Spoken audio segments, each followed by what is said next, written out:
हिंदू को राम राम, मुस्लिम को सलाम। क्या आपने आज तक गूगल पे ये लिखा है कि हाउ टू सुसाइड? अगर नहीं लिखा तो जाके ट्राई करो, और जो आंसर आता है उसका एक स्क्रीनशॉट लेके अपने पास ज़रूर रखना, और हो सके तो उस स्क्रीनशॉट के साथ मुझे इंस्टा पे एक डीएम ज़रूर करना। प्रोफाइल में मेरा इंस्टाग्राम का लिंक है। मेरा दिल जलाने वाले मेरा दिल जला के रोए, मुझे आजमाने वाले मुझे आजमा के रोए, और मेरे सामने से गुजर गए, मेरा हाल तक ना पूछा।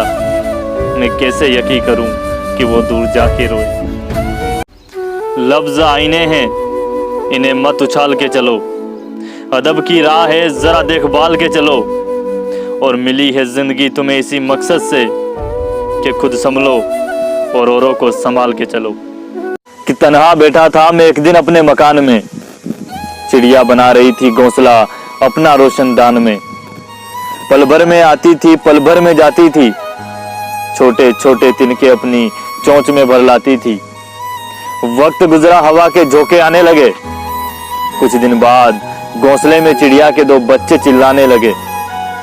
जज्बात मेरे कुछ उनसे यूं जुड़ गए, पंख निकलने पर दोनों बच्चे माँ को छोड़कर उड़ गए। चिड़िया देखकर बोली, यही तो फर्क है इंसान के और परिंदे के बच्चे में। मैंने जन्म दिया उनको, पर करता कोई मुझे याद नहीं। मेरे बच्चे मुझे इसलिए छोड़ गए क्योंकि मेरे पास कोई जायदाद नहीं। जो उड़ते हैं गुरूर के आसमानों में, उन्हें जमीन पे आने में वक्त नहीं लगता। और हर तरह का वक्त आता है जिंदगी में, वक्त बदलने में वक्त नहीं लगता। एक पिता अपने बेटे को पढ़ा लिखा कर आईपीएस का ऑफिसर बनाते हैं। एक दिन जब पिता अपने बेटे से मिलने गए तो उन्होंने उसके कंधे पर हाथ रख के पूछा कि बता, तुझ में और मुझ में ताकतवर कौन है? लड़के ने कहा कि मैं। ये सुनकर पिता चौंक गए और हैरान होते हुए उन्होंने अपना हाथ उसके कंधे से हटा लिया। मगर उन्होंने फिर एक बार पूछा कि बता, तुझ में और मुझ में ताकतवर कौन है? लड़के ने कहा कि आप। पिता ने कहा कि अभी तो तू कुछ और बोल रहा था।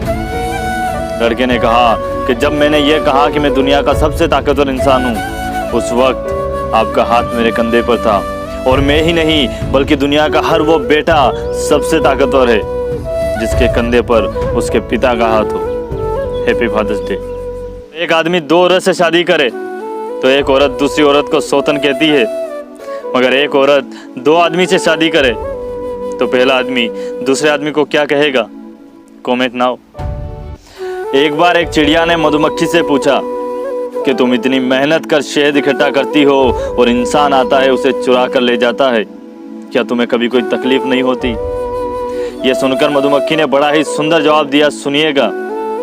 मधुमक्खी ने कहा कि इंसान सिर्फ मेरा शहद ही तो चुराता है, मेरी शहद इकट्ठा करने वाली कला तो नहीं। तो यहाँ देखिएगा कि आपकी मेहनत तो हर कोई छीन सकता है, मगर आपके पास जो टैलेंट है, जो हुनर है, उसे कोई नहीं छीन सकता। पत्थरों के शहर में कच्चा मकान कौन रखता है? अजी आजकल हवा में रोशन दान कौन रखता है? और घर के कामों से फुर्सत मिले तो सुने, यूं पराई दीवार पर कान कौन रखता है? और खुद ही पंख लगाकर उड़ा देते हैं चिड़िया को। आजकल परिंदों में जान कौन रखता है? और बहला कर छोड़ आते हैं माँ बाप को वृद्धाश्रम में। अजी आजकल घर में पुराना सामान कौन रखता है? कौवा किसी का धन नहीं चुराता, फिर भी लोगों को वो प्यारा नहीं लगता। और कोयल किसी को धन नहीं देती, फिर भी लोगों को वो प्यारी लगती है। मीठा बोलने वालों की मिर्ची बिक जाती है, और कड़वा बोलने वालों का शहद भी नहीं बिकता।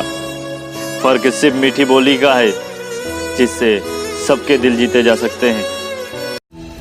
माना दुनिया बुरी है, हर जगह धोखा ही धोखा है, मगर हम तो अच्छा बने, हमें किसने रोका है? क्या फर्क पड़ता है कि हमारे पास कितने लाख, कितने करोड़, कितने घर, कितनी गाड़ियां हैं? खानी तो बस दो ही रोटी है, अरे जीनी तो बस एक ही जिंदगी है। फर्क इस बात से पड़ता है कि हमने कितने पल खुशी से बिताए और कितने लोग हमारी वजह से खुश हुए। सफर का मजा अगर लेना हो तो साथ में सामान कम रखिए और ज़िंदगी का मज़ा अगर लेना हो तो दिल में अरमान कम रखिए। तजुर्बा है मेरा कि मिट्टी की पकड़ मजबूत होती है, वरना संगे मरमर पे तो हमने अक्सर पाँव फिसलते देखे हैं।